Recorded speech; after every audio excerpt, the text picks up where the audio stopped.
zvakazve kuti tigoverane shoko raMwari, nokuti shoko raMwari rinoti munhu ararame nechingwa bedzi asi neshoko rinobuda mumuromo waMwari.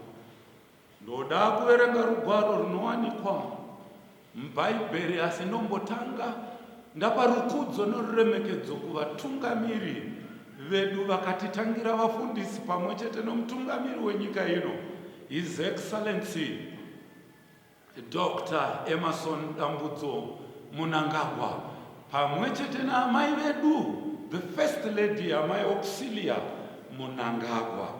Ndoda kuverenga nhasi masikati ano shoko rinowanikwa kuna Joshua 14 pavhesi number 12 inoti, now therefore give me this mountain whereof the Lord spake in that day, for thou heardest in that day how the Anakims were here, and that the cities were great and fenced.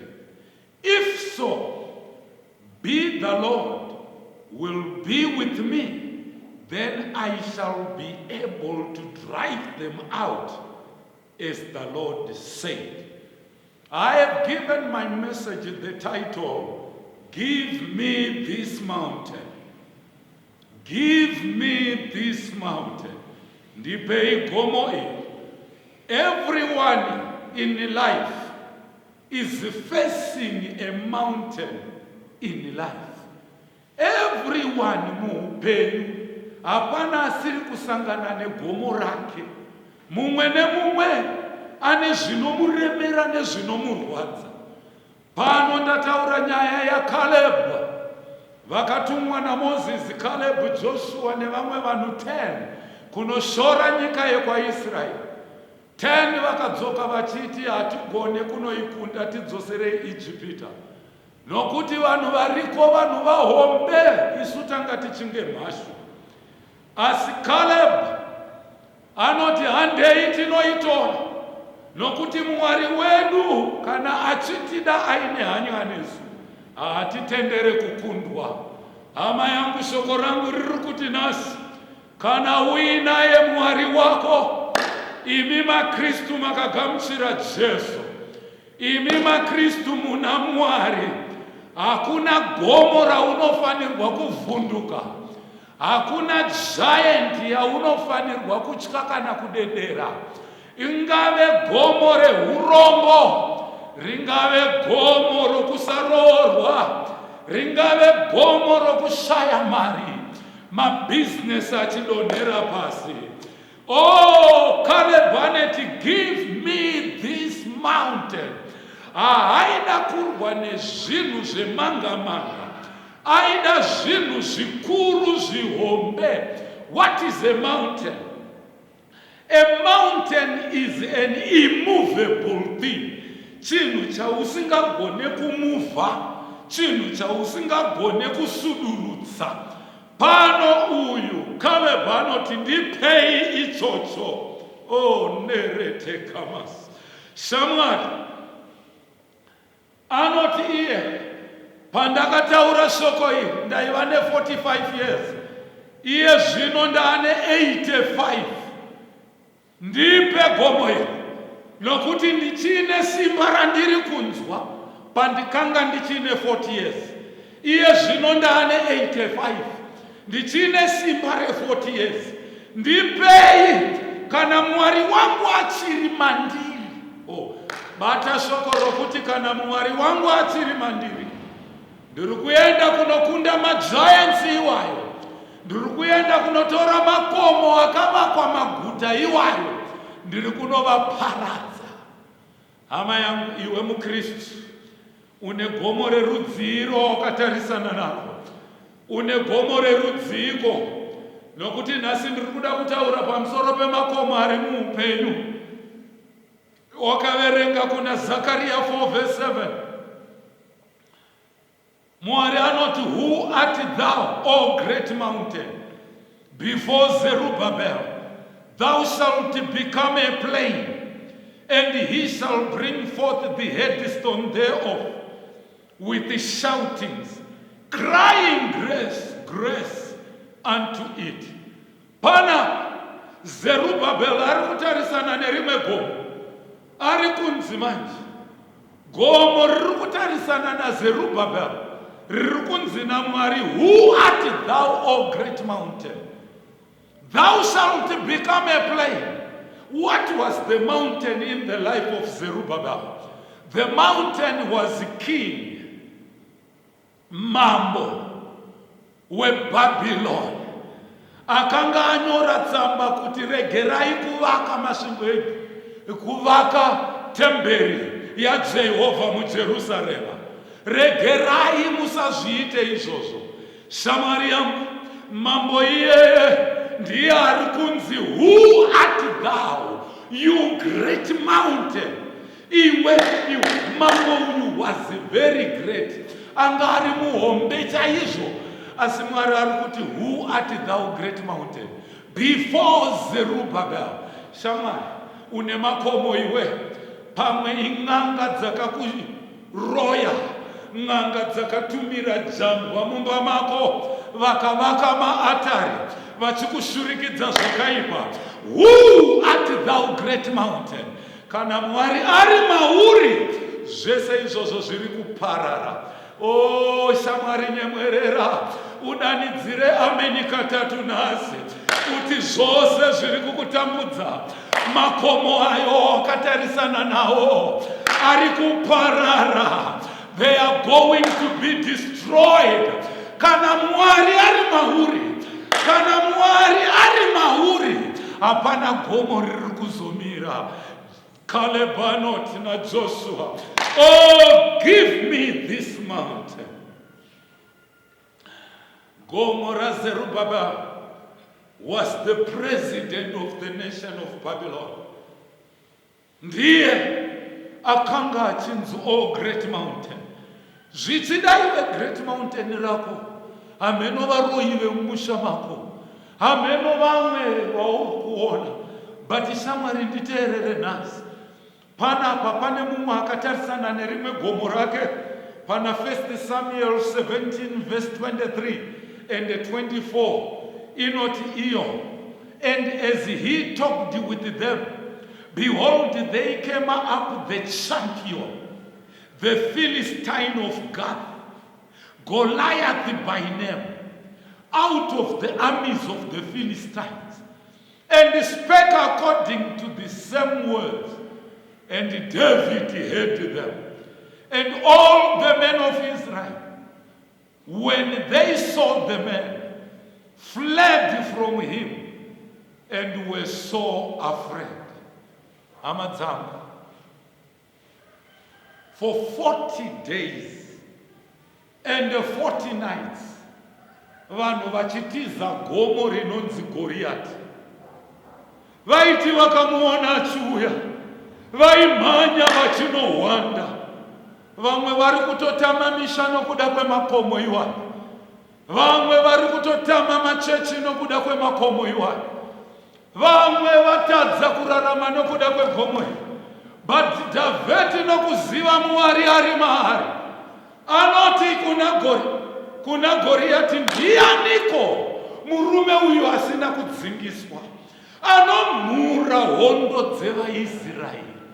Who is this uncircumcised Philistine? Anomhura hondo dzaJehovha. Shamwari, tarisa vavengi vako nhasi, tarira gomo rako nhasi, utaure mashoko aDhavhidhi, uti urianiko iwe gomo? Unorwisa muranda waJehovha, unorwisa muranda waMwari. Urianiko iwe gomo? Uri kurwa neni? Hauzive here kuti ari mandiri mukuru kudarika ari munyika? Greater is he that is in you than the one who is in the world. Who art thou, great mountain? Gomo revana vaIsraeri ranga riri Goriati. Shamwari, nhasi ndonda kutaura newe ndichiti, Dhavhidhi anoti, Mwari akandirwira pamuromo weshumba, akandirwira pagumbo remere, nhasi achandirwira pagomo iri rinonzi Goriati. Ano muti unouya kwandiri nomunondo, unouya kwandiri nomumaru, asi ini ndinouya kwauri nezita raJehovha wauri kusora. Aiwe muvengi wangu, aiwe mhandu yangu, oh you great mountain, who art thou? I come to you in the powerful name of Jesus Christ. Wauri kusora, nasi Jesu achadhila newe, nasi Jesu achakuparadza, nasi Jesu haasi kuzokusiya wakadaro. Iwe nemhuri yako uchazviona kana uchirwa nebasa raMwari nevanhu vaMwari. Oh hallelujah. Hama yangu nasi Dhavhidhi paakaenda kunorwa naGoriati, akangoregedzera dombo, akaziva kuti kurwa hakusi kwake Dhavhidhi, kurwa ndekwaJehovha. Akaregedzera dombo, Goriati akadonhera pasi akafa. Ndiri kutaureiko nhasi? For 40 days vachitiza Goriati, kwakangouya murume ari kuziva kuti ana Mwari maari. Kuri kuuya murume ari kuziva kuti haaziriye anorarama, asi ndiJesu anorarama maari. I want to talk to you today kuti Jesu kuuya kwaakaita achibva kudenga achiuya pano panyika, akauya kuti uve noupenyu hwakanaka, uve noupenyu hwakanyanya. John 10 verse number 10 inoti, the thief cometh not but to steal and to kill and to destroy. I am come that they might have life, and that they might have it more abundantly. Saka Satana ari kuuya muupenyu hwako negomo rawakatarisana naro iri. Shamwari, ndiSatana auya kuzokubira rugare rwako, ndiSatana auya kuzokubira rufaro rwako, ndiSatana akauya kuzoparadza rugare rwako. Nhasi ndiri kuti kudii? Uchaziva zvokwadi, uye nezvokwadi ichakusunungura. Zvokwadi iyi ndiani? Jesus saith unto him, I am the way, I am the truth, and the life. No man cometh unto the Father but through me. Shamwari yangu nasi, ndiri kuda kutaura kwauri iwe wakanditeerera, kuti une gomo rauri kufesa. Everyone in this world is facing a mountain in life. Everyone in this world is facing a giant in this life. Joshua and Caleb, the children of Israel, faced their giants. Vakakunda sei giants aya, vakakunda sei makomo aya, vakakunda nechikonzero chokuti, oh my God, hallelujah, vaivimba naMwari, vakavimba naJehovha, vakavimba naMwari, Mwari akavapa kukunda. Let me say this, let me read this scripture. Iwe nditeerere semasikatano, nyatso ndinzwisisa isa Bhaibheri rako padhuze. Ndakuverenga gomo rokupedzesera, ndotaura kuti tinoaparadza sei makomo ari muupenyu hwedu. Mark 16. Ndiri kuda Mark 11 verse number 23. Mark 11 verse number 23. Pane rugwaro runonyatsotaura zvandinofarira, rugwaro rwandinodisa, ndati Marako 11 pa verse number 23 panoti, for verily I say unto you, that whosoever shall say unto this mountain, whosoever shall say unto this mountain, be thou removed, and be thou cast into the sea, and shall not doubt in his heart, but shall believe that those things which he saith shall come to pass. He shall have whatsoever he saith. Therefore I say unto you, what things soever you desire, when you pray, believe that you receive them, and you shall have them. Ama yangu, pano ndi Jesu akutaura achiti, kana uchitenda unogona kuti kugomo. Hana kuti unogona kuti kuchirwere kana kumweya wetsvina, ari kuti unogona kuti kugomo. Ibvapa ukandirwa, anzi ukasadhauta zvinoitika. Ndataura inini, vaIsraeri vakasangana negomo ravo Goriati. Zerubhabheli akasangana negomo rake mambo weBhabhironi. Vana vaIsraeri vakasangana nemagiants avaiti tanga tichinge masvo. But panapa Jesu kwakuNew Testament ari kuti ukagona kuti ibva pagomo. Ndiri kutaurira iwewe wakantarisa nhasi. Ndiri kutaurira iwewe une zviri kukunetsa mubusiness, muupenyu, mumarriage yako. Shamwari nhasi unogona kuti iwe gomo ibvapa. Ndichitaura so, practice to say that. Iti iwe gomo nezita raJesu. Ibvapa, ibva muupenyu wangu, ibva mukurarama kwangu. Oh, nerebo sandalara terebosa. Yerere nerebo korianda. Nasi nezita raJesu. Iwe gomo ndatiparadzwa. Iwe gomo ndatisuduruka. Una nzvimbo muupenyu hwangu. Hausi kuzokunda iwe. Nasi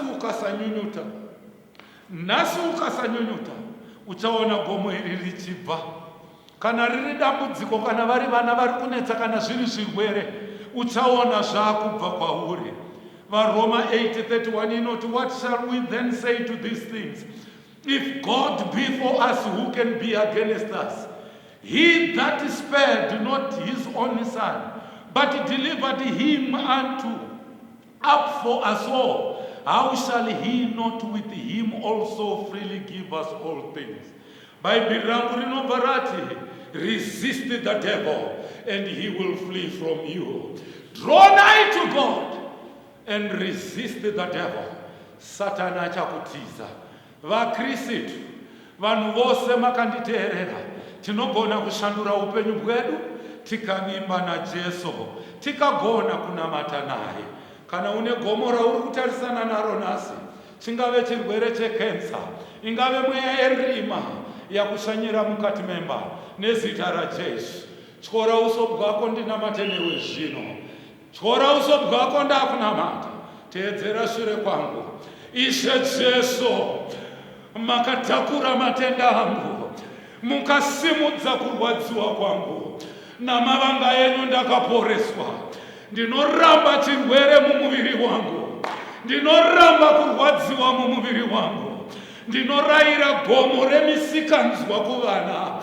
Ndinorayira gomo remweya yetsvina kuvana vangu. Gomo remweya yetsvina iri kurwisa kereke. Gomo remweya yetsvina iri kurwisa church. Nasi nezita raJesu. Nasi nezita raJesu.